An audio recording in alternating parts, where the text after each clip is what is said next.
Hello, I am at Agri Expo here at the Kent County Showground. Many people say farming has not had a strong enough voice in the in-out debate on the EU. Well, that's all going to change today because I have been invited along by BTF, land and property experts, their stand is behind me, to host a debate on that issue. There you can see there's a packed auditorium. We have a panel of experts including a politician and an NFU leader. Since 1971, so I said 72, we have been in the CAP. The opening speeches came from UKIP MEP for the East of England, Stuart Agnew, who is a farmer and his party's agricultural spokesman and in favour of an EU exit, and Kevin Atwood, an arable farmer based in Kent who's held numerous positions in the county's NFU, but appeared in his current role as chairman of the Kent County Agricultural Show Committee and favours staying in the EU. Well, I think particularly for agriculture, the first issue is the uncertainty. But that uncertainty, and it's the uncertainty not only of support from our government, it's uncertainty on how we're going to trade into Europe and into the rest of the world, because Europe very much has negotiated those trading arrangements with the rest of the world. We're in it, single market, no tariffs. Right across the European Union, we've got the single market. Well, we wouldn't even have access to that within a few years.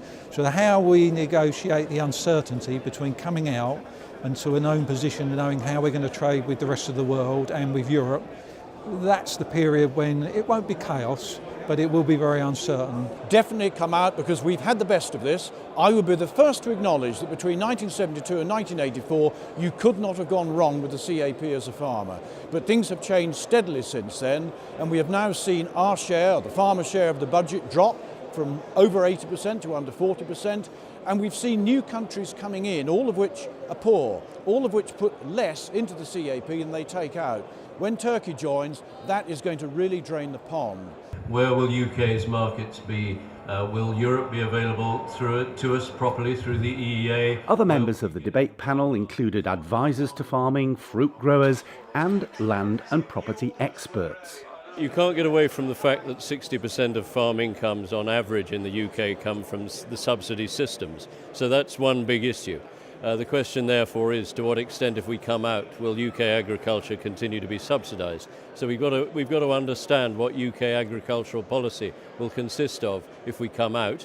And then the issue is, where do we get access to our markets? Are we going to still have access to the EU markets? How are we going to stand in the world marketplace? And so on, because at the end of the day, our produce has got to be worth enough money to make farming profitable. I think everybody needs to do a lot of homework. We have to look at where your inputs come from, we need to look at how you're trading and what you think your trading future will be, where your workforce will come from. In horticulture, we're very dependent on seasonal workers. It's very difficult to recruit someone from a local community to come in and work for a few weeks. So there needs to be an effective scheme put in place. I think everyone needs to look at the finance of this and also the broader political landscape. What should they be looking at is really what is the alternatives to the current system. As indicated, the current system may not be perfect, but what we don't know is what the alternatives are. And I think that is an element of danger. Land values, and that's the fundamental issue that our clients are going to have, because where there's going to be some volatility in the market and affect pricing. The agricultural sector at the moment is very volatile and everyone's concerned about cash in their pocket. Land is cash and that's going to be a major concern. So if prices do drop because of us stepping out, then that's going to be a major concern for my clients. The current situation is not ideal, but the presumption that an alternative situation would be significantly better than where we are now is always, it always depends on where you're standing. And actually, if we were to leave the euro, it doesn't necessarily mean that in 10 years' time, all the challenges that we face now, or a different set of challenges, actually wouldn't exist. And like I say, that's a medium to long-term strategic type of view. And it's hard to judge that when actually the intricacies of what a new CAP, a new agricultural reform environment may look like, is still so uncertain. John Harvey, South East Farmer Magazine. Farmers and landowners often complain about red tape. And of course the debate saw strong views coming from the large audience that packed the auditorium. I thought the debate was excellent. It really brought the subject to life for me for the first time.